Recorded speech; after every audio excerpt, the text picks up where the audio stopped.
first, live, local. This is Fox 12 Now.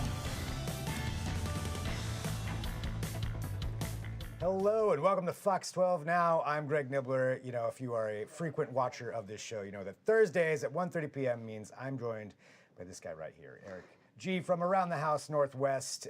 You know him. Usually, though, actually about most of the time, you're from your fancy Zoom setup. Yeah. Which we debated that whether or not that was fake. It turns out it's not fake. That's actual stuff that's behind him. But now we have him here in studio, which is awesome. So for everybody who's watching live, whether you're watching on our apps or our website or our social media channels, I'm going to say this right now for the topic that you can see right there.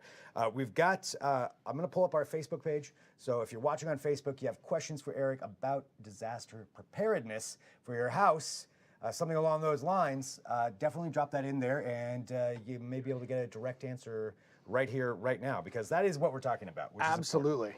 Is and was there a reason that you wanted to bring this one up today? Well, it's National Disaster Preparedness Month, so it's a good time to bring it up. And, you know, being myself that made it through the Seattle Nisqually earthquake and realized kind of what happened up there with that, I was mid-span on the Tacoma Narrows Bridge for that one. So Really? I had the bridge doing this. And You were there while it was doing the waves? Yeah, Oh, so man. of course the first thing that goes through your head is, wow, okay, I've seen this movie before from the 40s when it collapsed into the... Yeah, Of course we've it all didn't seen happen. that video. Yeah, it didn't happen, but it kind of made it real for me, like, oh, this is something real.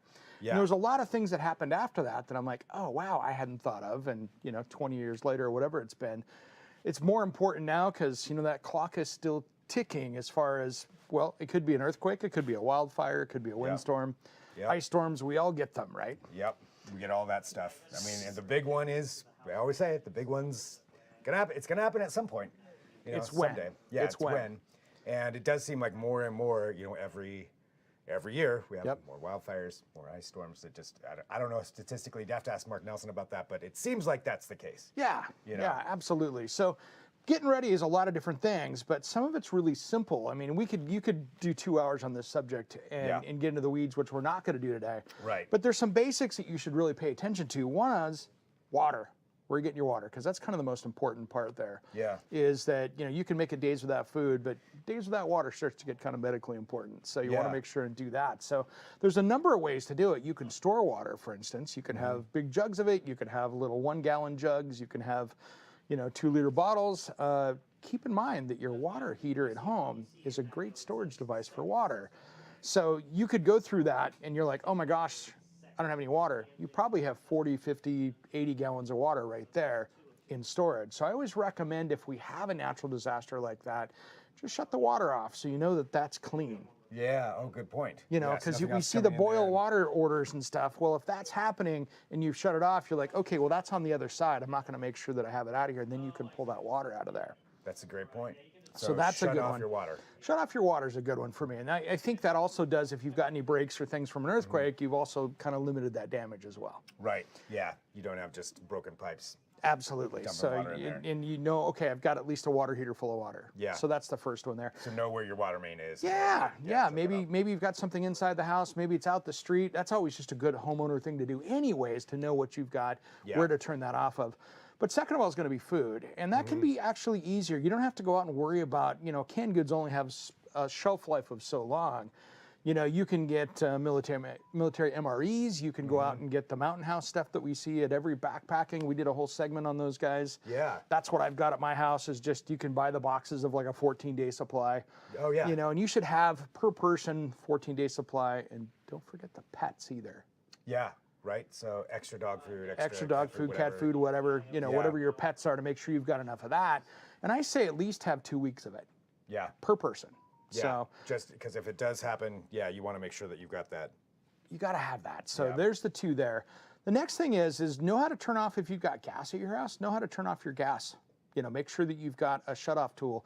They make special shut-off tools to turn the gas off. What I say is, hey, take it out next to the house, zip tie it to the meter. Yeah. That way you know where it is. That's a Because good if point. we have an earthquake or something and you don't know where it is, it could be in the garage, which could be all collapsed in on itself. If you've got an Right. X to the meter, at least you know how to turn that off. That's great. At That's least a great you know idea. where it is. Yeah. And you can break a zip tie off pretty easily. So Now, if you know where it's coming in, so the special tool, where would you recommend getting that? any hardware store's got it. Okay. Yeah, it's just going to be a gas meter shut-off tool. That's really cool. You can, if you're worried about an earthquake, get a plumber to come out that's certified in gas and can install one of the earthquake ones that automatically shuts off. Those are really good, but the other thing is if we have a small earthquake that clicks it off, you have to have somebody come back and certify that it's okay to turn it back on. So you could be days and days and days before somebody can come over and inspect and turn it back on again. So Gotcha. keep that in mind, that it could be a week or so before you have gas again with one of those. Versus just Turning it off. yourself. Yeah. So to each their own on that one. Okay. And then, some of the things you can do just in the basics is have a couple tarps sitting around. Because if you've got a windstorm where it ripped part of the roof off, Yeah. to an earthquake where you need to come up with shelter, a couple tarps does a lot of good, especially when you're just trying to protect the house from maybe further rains, things like that. Okay. And of course, a really good first aid kit. Yeah. If there's a lot of people hurt, then you might have to take care of yourself a little bit to start with. So, Right. it's almost like camping, guys. You think about it. It's like you're going up into the woods for 2 weeks. Yeah. What do you need? Right. Because it's How are not you going to gonna- be there. You imagine everything else is cut off. Yeah. Yeah. You got to be self-sustaining. Yeah, you got to be ready for that. And then the other thing is have a communication plan with your family and your household, whatever that is. Is there a meeting place that you guys are meeting at? Because I tell you what, that's one thing I learned up in Seattle when I was up there during the earthquake. Cell phones were done for 3 days. Yeah. Everybody was trying to call in to see if everybody was good because it was national news. Right. And so everybody had like 10 phone calls coming in. It just took the cell phone system down for 48 hours. So take a second and imagine the world without cell phones and. Yeah, think about when you go to a big sporting event. You're like, Yeah. wow, I got one bar. Yeah. Guess what? It's going to be worse. It's got. Yeah. Yeah. So. Coming up with that meeting point, being like, okay, we're all meeting back here. Yeah. However you have to get there, that's where you get. Yeah, and have something. Okay, if it's during the day and people are at work, it's this. At night, we're meeting here, or Yeah. come up with a game plan of how that's going to go. Yeah. Because that's an important one there. Yep. Okay, so that's good, and that's a good conversation to have. And once you know what that is, then you have that in your mind. And Yeah. Yeah, you're And then your important documents like your passports and stuff like that, make sure you have copies of that.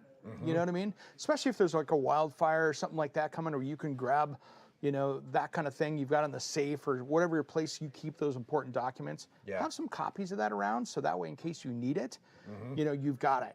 And then the other one is cash. oh yeah, Cell phones are Right. down. There's no internet. Guess what?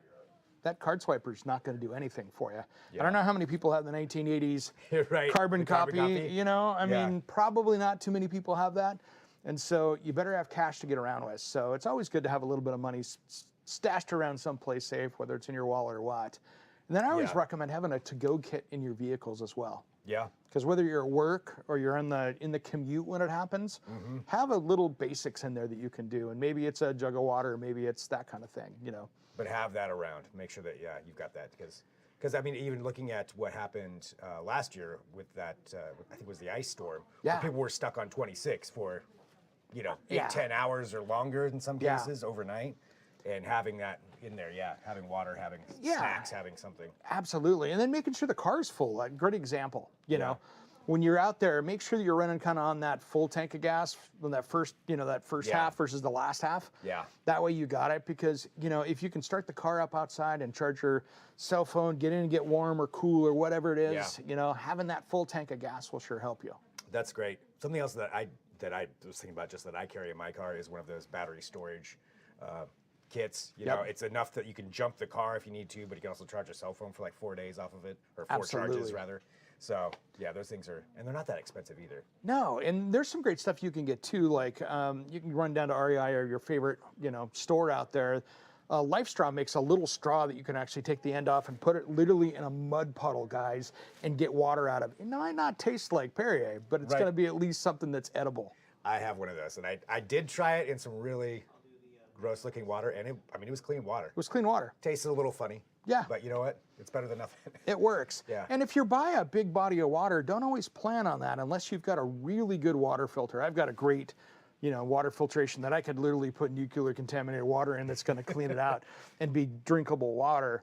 But make sure, because here's what happens if we have an earthquake. Maybe if it's a lake, maybe there's a dam that breaks that's holding out. So now that water's gone. So make sure you have multiple sources of water. And you can also find out there, food grade plastic, like 55-gallon drums as well. Those are out there as well if you need to be able to store it in the back of the garage or something. Right. But those are all good tips just for the extreme basics. And you can go from there to a fire starter. If you've got to boil water, you need to have some heat, especially if you've got freeze-dried food, you got to boil water. So where's that fire source going to be? Is that going to be the barbecue with a couple extra propane tanks you have? Or is it firewood for your fire pit? Where are you doing that? It's like camping. Make sure you're ready. Yeah, all great advice. Anything else for people on that end? Yeah, that's pretty much, that's the extreme basics.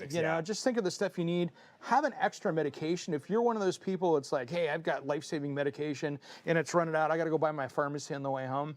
Make sure you got a week or two of that stuff. If it's an inhaler or whatever it is, make sure you've got, calling that in a little bit early to make sure you got enough.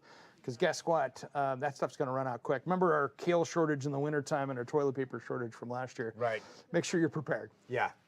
Extra contacts too. That's something else. There we go. Yeah, stuff like that. Okay, well, these are all great. We could do like a 3-hour show just on that. But we do need to talk about your show. Yeah, absolutely. Around the House Northwest and what you have coming up this week. We got a big one coming up this week. It's going to be a lot of fun. So we go out to this place here in Portland. This is one of my most favorite shoots of this year. Lonesome Pictopia. These ladies hand draw out wallpaper and create their own wallpaper designs, send it over to England where it can be hand printed on that old 1800s type machinery. And then they do everything from murals. They are so dialed in that they have a mirror that they put on the wall that has the same wallpaper pattern in it, so you can hang the mirror over the top of the wallpaper and the pattern goes through quietly through the back of the mirror. Whoa, that's crazy. All made here in Portland. Wow. And so you go out there and take a look at their operation. Yeah, we run down and take a look at their stuff. It was absolutely stunning. And so they even do big murals that you can actually install like wallpaper, but then if you go move, you can actually take it back off. But it goes on the wall like that. So really cool stuff there.